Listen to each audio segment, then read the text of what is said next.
রাস্তাঘাটে বা ডাস্টবিনে ফেলে দেওয়া যে সাধারণ পলিথিন ব্যাগগুলোকে আমরা আবর্জনা মনে করি, আপনি কি জানেন সেগুলো দিয়ে তৈরি হচ্ছে আপনার ঘরের মজবুত আর চকচকে প্লাস্টিকের চেয়ার। আবর্জনা থেকে চেয়ার হয়ে ওঠার এই পুরো প্রক্রিয়াটাই আজ আপনাদের দেখাবো। পলিথিন বর্জ্য আমাদের পরিবেশের জন্য এক বিশাল হুমকি, কিন্তু এই বর্জ্যকে যদি সঠিক উপায়ে রিসাইকেল বা পুনর্ব্যবহার করা যায় তবে তা থেকে তৈরি হতে পারে দারুণ সব দরকারি জিনিস। সবকিছু শুরু হয় আমাদের শহর, রাস্তাঘাট ও ল্যান্ডফিল থেকে। কাবাড়িওয়ালারা প্রতিদিন ফেলে দেওয়া শপিং ব্যাগ, প্লাস্টিকের মোড়ক এবং খাবারের প্যাকেটগুলো সংগ্রহ করেন। এরপর এই বিপুল পরিমাণ বর্জ্য বড় বড় বান্ডিল করে রিসাইক্লিং কারখানায় নিয়ে আসা হয়। কারখানায় আসার পর প্রথম কাজ হলো বাছাই করা। শ্রমিকরা নিজ হাতে প্লাস্টিকের এই বিশাল স্তূপ থেকে মাটি, পাথর বা অন্যান্য অপ্রয়োজনীয় ময়লা আলাদা করেন। বাছাই করা পলিথিন ব্যাগগুলো খুবই হালকা হয় আর এর ভেতর প্রচুর বাতাস আটকে থাকে, তাই এগুলো সরাসরি শ্রেডার বা কাটার মেশিনে দেওয়া যায় না। শ্রেডার মেশিনের কাজ হলো প্লাস্টিককে কেটে ছোট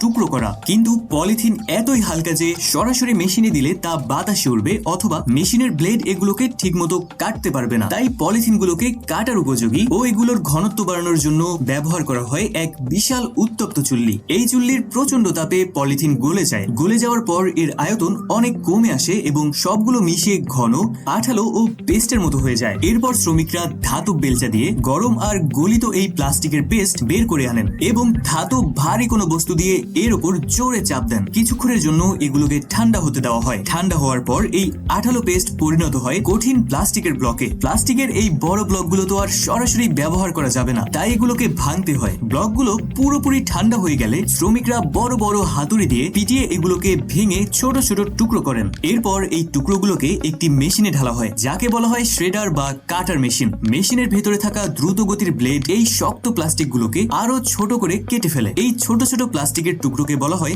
ফ্লেক বা প্লাস্টিক চিপস। টুকরো তো হলো, কিন্তু এর গায়ে লেগে থাকা ধুলোবালি বা ময়লা দূর করার জন্য টুকরোগুলোকে একটি পানির ট্যাঙ্কে পাঠানো হয়। সেখানে প্লাস্টিকের গায়ে লেগে থাকা কাদা, কাগজের লেবেল বা ময়লা পুরোপুরি পরিষ্কার হয়ে যায়। ভেজা ফ্লেকগুলোকে এবার শুকানোর পালা। এর জন্য এগুলোকে দেওয়া হয় সেন্ট্রিফিউগাল ড্রায়ার নামের এক দ্রুত গতির মেশিনে। মেশিনের ভিতরে এগুলো প্রচন্ড গতিতে ঘুরতে থাকে। এই প্রচন্ড গতির ঘূর্ণনের ফলে ফ্লেকগুলোর গায়ের সব পানি ছিটকে বেরিয়ে যায় এবং আমরা পেয়ে যাই একেবারে ঝকঝকে শুকনো প্লাস্টিক ফ্লেক। পরিষ্কার প্লাস্টিকের টুকরোগুলোকে এখন নতুন জীবন দেওয়ার পালা। এগুলোকে একটি মেশিনে ঢালা হয়। মেশিনের ভেতরের প্রচন্ড তাপ ও ঘর্ষণে প্লাস্টিকগুলো গলে যায় এবং তরলের মতো প্রবাহিত হয়।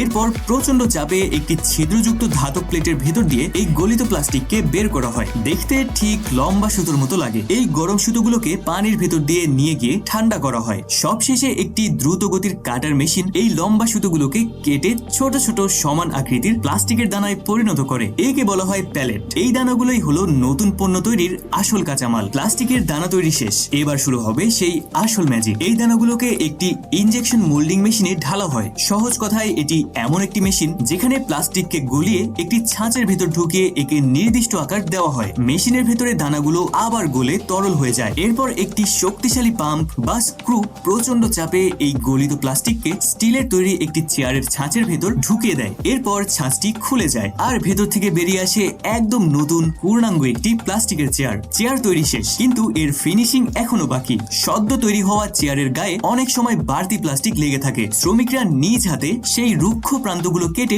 মসৃণ করে দেন। এরপর শুরু হয় মান যাচাই। নির্দিষ্ট পরিমাণ ওজন দিয়ে পরীক্ষা করা হয় চেয়ারটি কতটা মজবুত। ফাটল বা দুর্বল কোনো অংশ আছে কিনা তা নিখুঁতভাবে চেক করা হয়। সব পরীক্ষায় পাশ করার পর চেয়ারগুলোকে পলিথিন দিয়ে সুন্দর করে মোড়ানো হয়। এরপর একটির উপর আরেকটি সাজিয়ে ট্রাকে তুলে পাঠিয়ে দেওয়া হয় আপনার আশেপাশের বাজারের দোকানগুলোতে।